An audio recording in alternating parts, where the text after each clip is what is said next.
Bună dimineața, dragi prieteni, și bine v-am regăsit la un nou clip. Astăzi este luni și începem în șantierul nostru cu casa bătrânească. Începem în forță. Vreau să vă arăt ce o să încercăm să facem astăzi. Având în vedere că sâmbătă a venit clientul, ne-a adus materie primă, a adus termopanele. E bine, trebuie să mă pun să demolez acele ferestre. Aceea este 120 pe 100. Aceasta este 100 pe 100. Numai că o să avem un pic probleme afară, pentru că le-a cumpărat deja făcute, nu le-a făcut pe comandă. Și afară casa are un model și lateralele o să trebuiască să dispară, dar nu am ce să-i fac. Eu încerc să-i le recuperez și dacă pot să-i le pun mai încolo, dacă nu, asta e. Haideți să nu lungim vorba, vă arăt despre ce e vorba. Sunt aceste două care trebuie să le demolăm, să le scoatem afară. Bineînțeles, de-aia le-am și la urmă, pentru că știam că trebuiau schimbate, nu le-am acoperit, nu le-am făcut nimic. Vedeți cum am venit până aici cu plasa rapiță. Ce o să trebuiască să facem? Demolăm tot, inclusiv tocul, facem glafurile și după aia sperăm că se usucă astăzi ca să pot să le și pun. Haideți să vă arăt afară despre ce model e vorba. E vorba de acest model. În înălțime suntem, în lățime nu suntem. E un model vechi cu struguri, că nu știu ce, ține de fațada casei. Nu știu dacă reușesc să-l scot și să tai, să-l pun mai așa. Dacă nu pot, asta e, la revedere. Clientul a zis că nu e nicio problemă.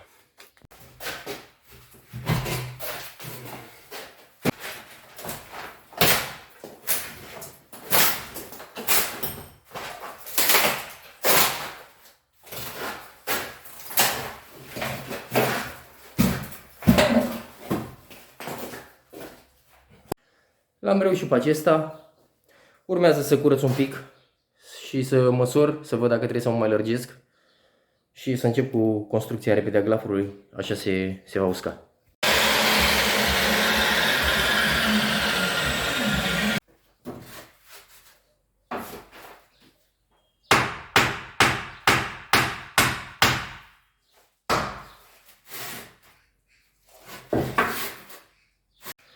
Cam asta e, am pus toate scândurile în boloboc la măsură, mă apuc să ud puțin și să încep să construiesc glaful, să fie gata de montaj. După aia ne băgăm la demolarea cu următorul.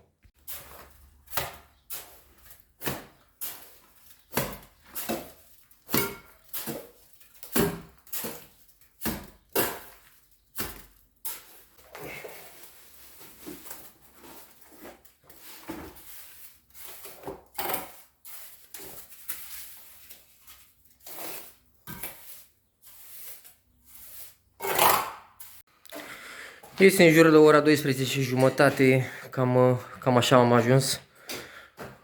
A fost ceva de muncă și foarte mult moluz, dar încet încet l-am reușit. I-am dat 102 cm, deci am dat 2 cm de toleranță și la fel 2 cm și sus, de fapt 1,5.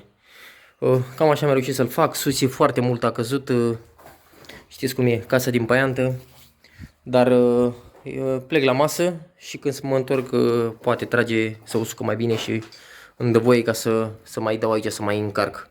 Aici la fel am lăsat 2 cm mai mult și la fel 1,5 sus. Haideți că merg la masă, ne vedem după. S-a făcut și ora 1 și ceva, m-am întors de la masă. Am reușit și am mai dat puțin aici ca să tragă aici și aici puțin, de aia e ceva mai mult de încărcat. Dar sincer mă exasperează acest moluz. Cred că este timpul să facem puțină curățenie. Da, despre asta vorbeam. Acum e altceva, se poate călca în siguranță. Cu toate că folosesc întotdeauna bucanci din aceea de șantier, de siguranță, cu fier pe talbă. Da, cam asta e. Am reușit și am îndreptat tot. Vă amețesc puțin. Am dreptat toate glafurile, aici la fel, mai am decât puțin și am terminat. O să prezint un pic geamul, să vedem cum vine.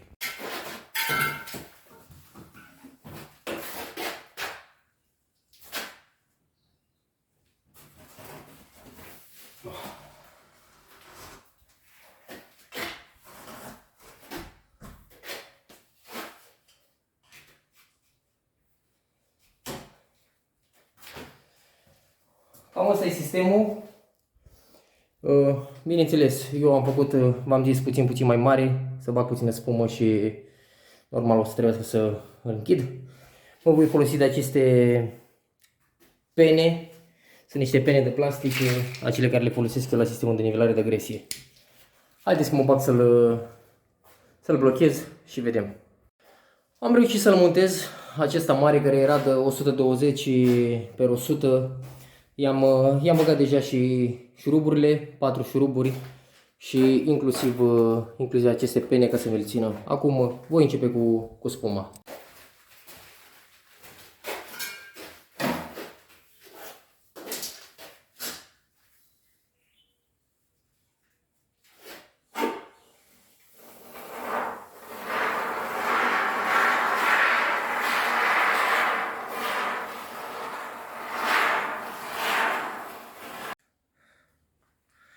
Dragilor, cam așa arată. L-am montat și pe cel mic, 1 metru pe 1 metru, inclusiv spuma, inclusiv șuruburi, inclusiv tot. Am luat și scândurile. Mâine dimineață, bineînțeles, știți cum lucrez eu. Mâine cu robotul o să trebuiască să rozim un pic surplusul de la scândură, pentru că întotdeauna dacă scândura se umflă puțin, iese din cui, automat o să iasă materialul un pic umflă și automat iese mai afară puțin. Dar nu e nicio problemă, că mâine cu robotul rezolvăm problema. La fel o să trebuie să facem și aici. Aici nu am luat scândură deocamdată pentru că am făcut recent. E tare, dar nu vreau să risc. O să o las acolo până mâine, nu mă încurcă cu nimic.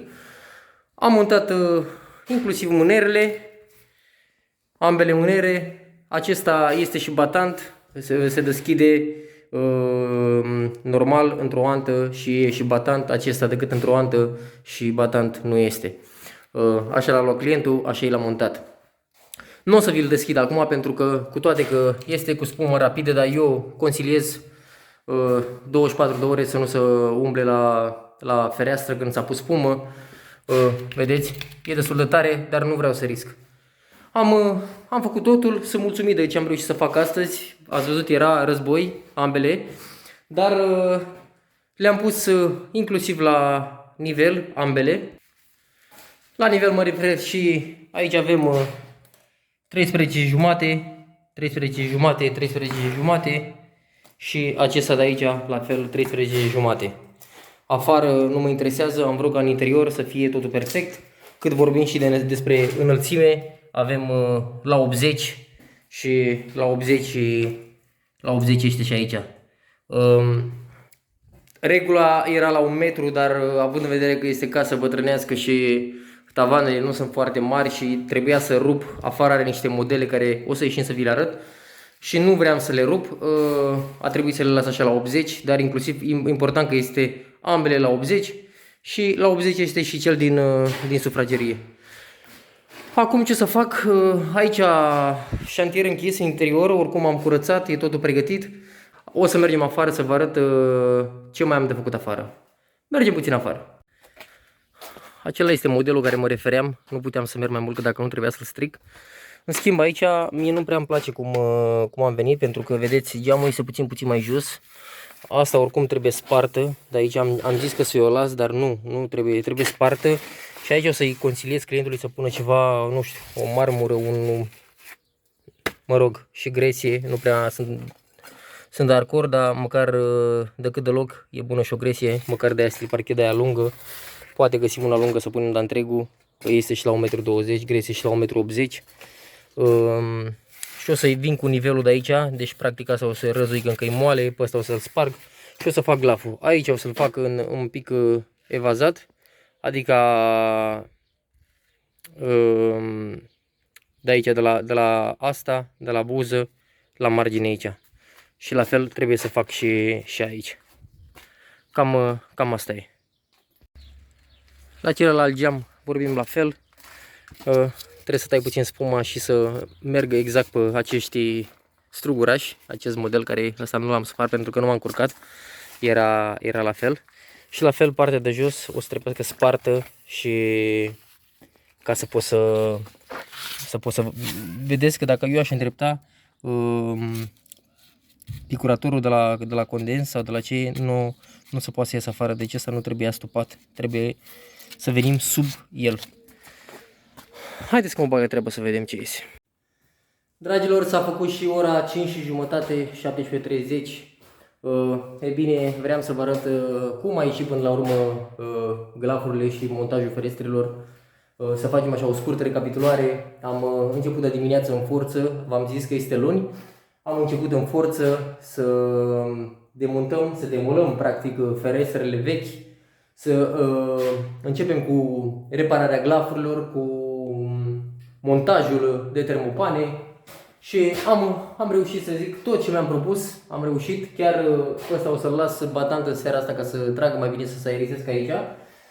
O să mergem și afară să vă arăt cum a ieșit, dar nu înainte vreau să vă readuc aminte, pentru cine vrea să fie la curent cu tot ceea ce fac, nu uitați să apăsați pe butonul de abonare și clopoțelul, așa o să fiți la curent cu toate proiectele mele și cu toată experiența care pot să o împărtășesc și cu dumneavoastră. Și cam asta e. Haideți să vedem afară cum a ieșit glafurile noastre. Am făcut cu acea gletieră de plastic și după aia am dat un pic cu o pensulă pe colțuri înmuiată în apă. Asta e prefinisat, o să trebuiască să-l finisăm, dar nu acum. Ideea era că trebuia să montăm termopanul. Haideți să mergem și la următorul să vedeți cum a ieșit. Aici la fel a trebuit să tai cu flexul frumos, mi-a rămas buza asta de ghidaj. Am pus o scândură exact de 2 cm și am reconstruit. Aici n-am stricat nimic pentru că termopanul a fost la măsură, decât a trebuit să stric un pic în interior, dar am reparat. Cam așa vine, sunt foarte mulțumit de cum a venit.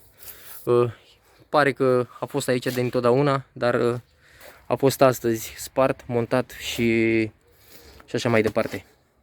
Cam asta a fost ceea ce am reușit să fac astăzi și vă stați aproape, vă aștept și mâine pe canalul meu să vedeți următorul proiect interesat care o să începem și mâine. Cam asta a fost clipul meu, vă mulțumesc și o seară frumoasă vă doresc. La revedere!